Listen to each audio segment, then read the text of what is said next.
So what do we have? We have a recruit opportunity, so we can recruit someone. We'll just let everyone do this, so it only takes a day. And we'll just, again, randomize this a couple times.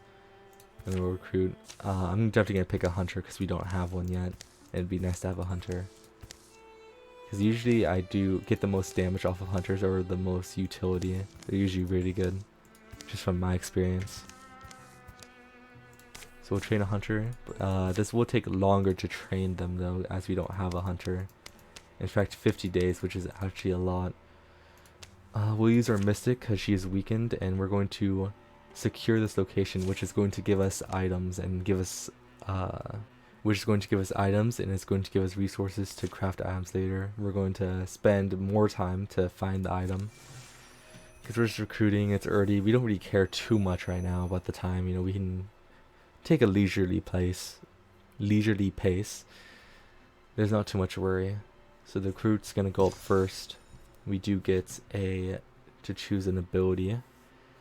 So crippling strikes, we can hobble the enemy rogue every time we get a kill. She enters the gray plane, which is pretty much just stealth, or a flash cone. Once per combat, she can throw a flash cone that blinds enemies and deals 0 magic damage. I'm guessing that goes up, but if they're not an ally, they will be hidden.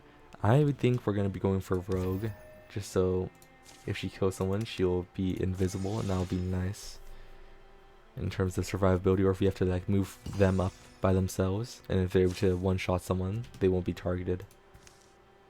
So we get a spell thread, and we get an item which gives us stun chance or crit chance. I'm going to be giving that to our newly hired hunter, as I believe they have the best crit chance anyways. Now this is our main objective, which you can see here, reach the pass, but we do have to clear all hostile lands, and honestly it's worth just exploring. So we're going to send, now it's early so I don't really care too much about that risk, but we're going to send 2 and 2. So we're going to send 2 here and 2 here, just so they can all scout and be a little bit time efficient. Now this just did get infested, which means these 2 could be ambushed, but honestly I don't think it's going to be too much of a problem now. We're going to send these 2 over here because they're taking longer, and we can clear this out, and there's about here anyway. So instead of clearing out, we're just going to go into combat. Now if you do patrol this, then it will get rid of this infestation, which will make the I think it will lower the combat or the power of the attack or the battle, and it'll also make it so you can't get ambushed. Ambushing pretty much only happens when a tile is infested and you have, I think, three or less characters, or it's just less than 3, I'm not quite sure. Now what is this? Maybe it's an entrance to the lost city of Albaram. We don't have time for this, so either we can check this out or we can move on. I'm just going to check it out.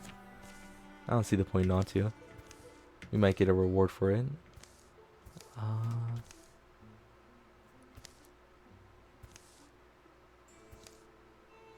Huh.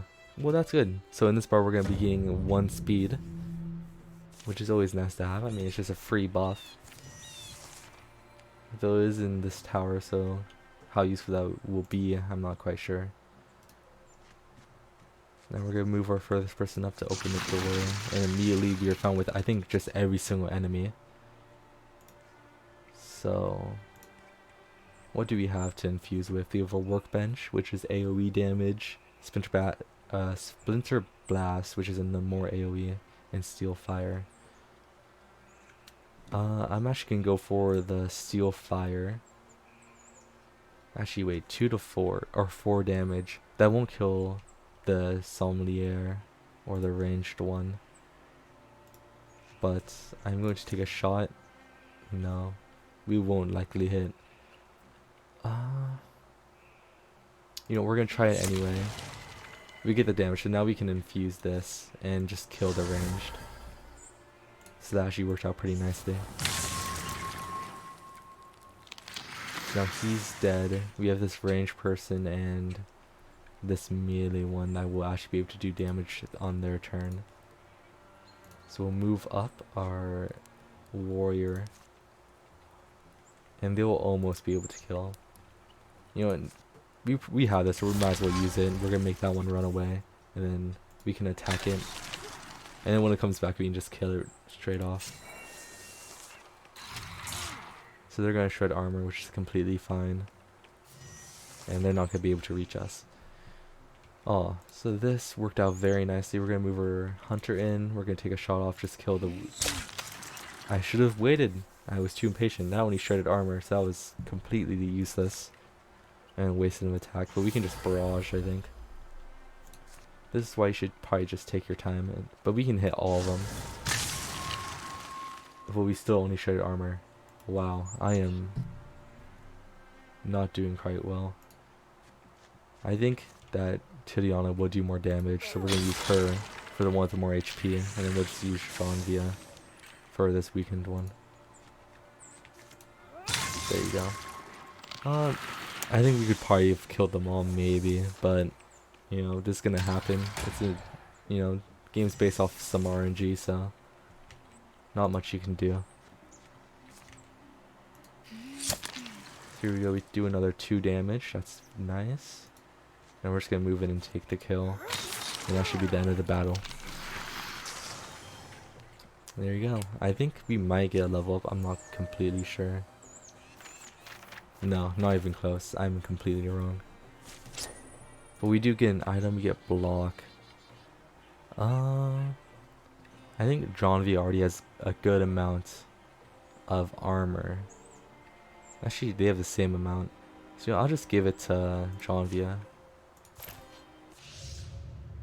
And yep, after every battle, random enemy does get buffed up. So now we get those ranged units from that battle. They get 2 more damage, which is not good. But we can secure this, so we can do this battle. I think I'm just going to secure this and get more resources and items.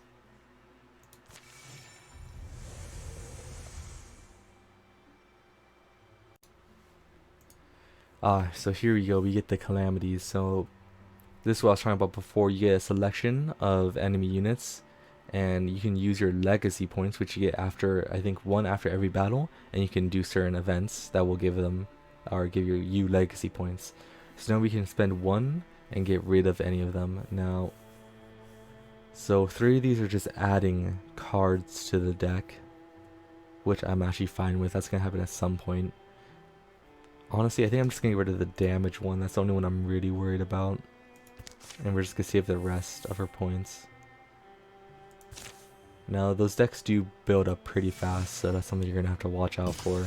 But here we go, we completed this. We get hides, ingots, and spell threads, which is very nice, and we get stun chance again. And we're just gonna keep giving that to our hunter.